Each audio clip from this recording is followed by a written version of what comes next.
দেখুন গাছ এখানে ধ্বংস হইব জোরে ইঞ্জিন স্টার্ট দে সংবর্ধন হইব।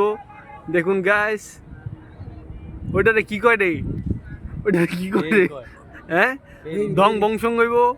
দেখুন দং বংশ হইতাছে, দেখুন দং বংশ হইতাছে। ওইটারে কি করে, কি কয়? ও হারাম জাদা, দং সংঘর্ষ।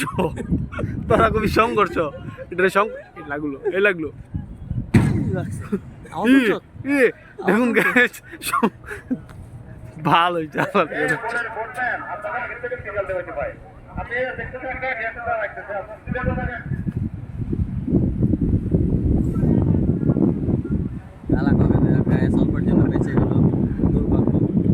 অল্পের জন্য আমি বাঁচিয়ে ফেললাম। দেখুন আমার চিল্লানের কারণে, ভিডিওর কারণে খুব সহজেই ওই বোটটাকেও, এই বিশাল বড় বোটটা বাঁচিয়ে ফেললাম। ঠিক আছে।